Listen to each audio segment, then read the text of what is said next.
Self-harm affects a large number of individuals nowadays, and many of them claim to be addicted to it. It is not strange to hear this word, given how difficult it is to resist harming yourself when provoked.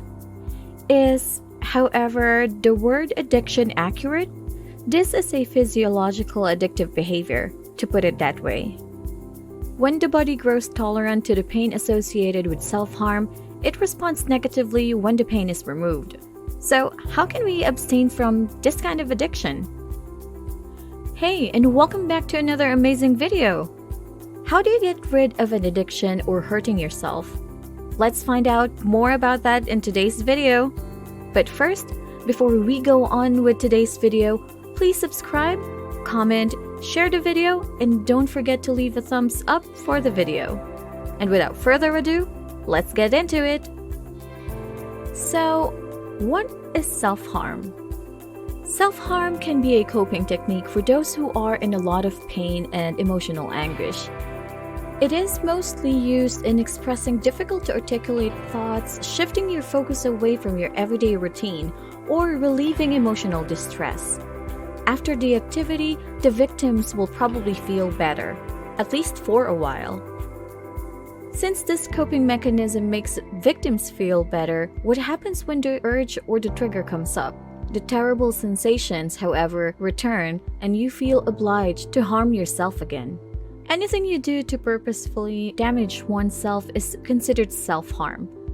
Self-harm victims commonly cut or severely scrape their skin, burn or scald themselves, smash their heads, pound items or throw their bodies against walls and hard objects, stick objects into their skin, prevent wounds from healing, and ingest poisonous substances or inappropriate materials.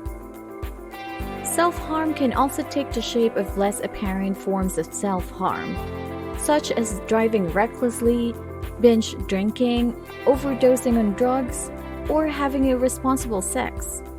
Have you ever had an encounter with people, maybe a family member or a friend, or a mutual friend, who were in such a situation of jeopardizing their lives for no reason?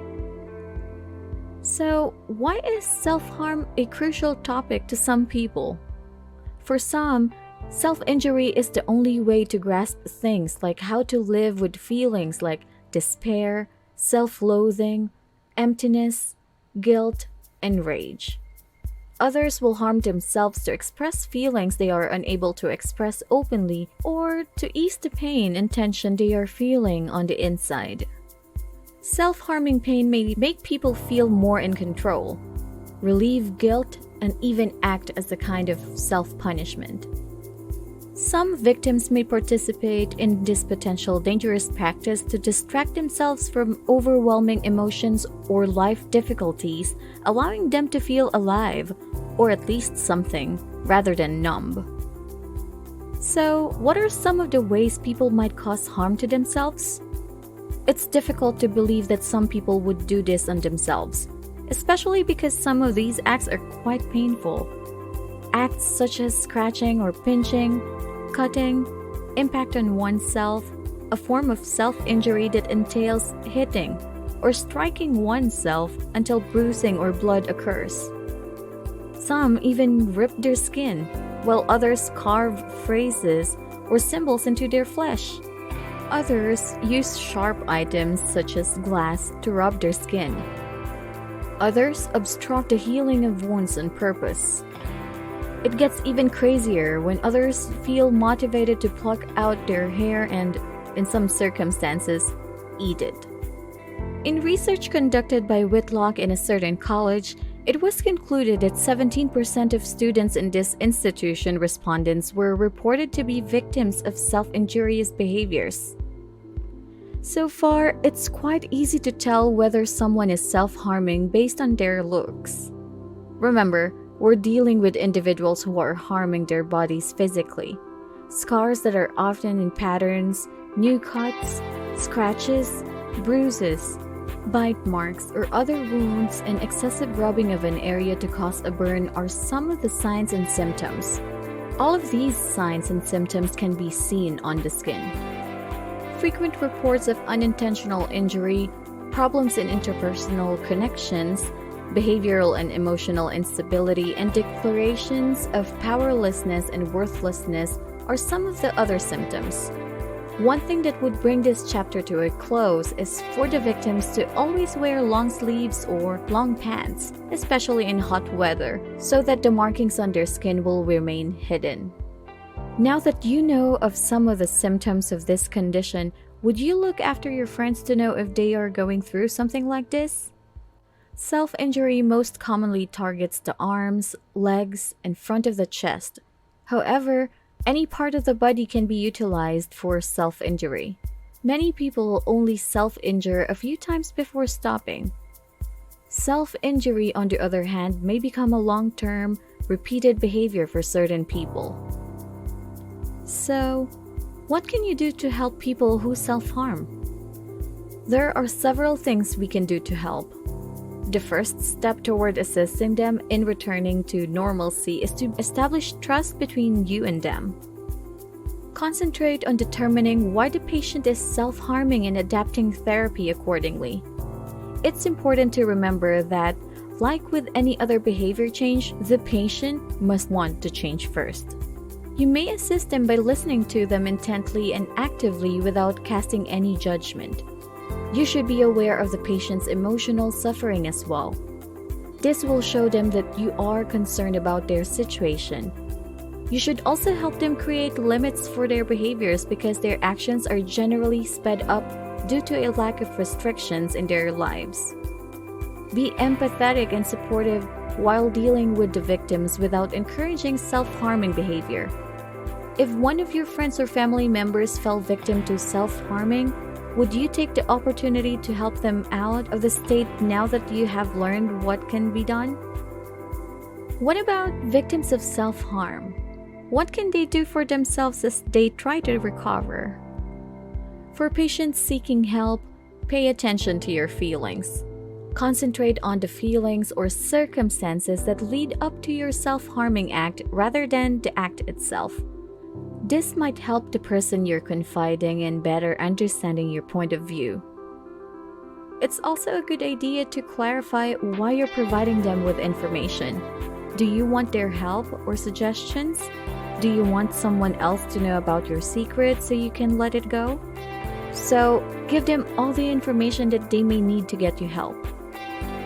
Use communication that seems most natural to you. If you're afraid to talk in person, start the conversation using an email, text, or letter, but a face-to-face meeting is still required.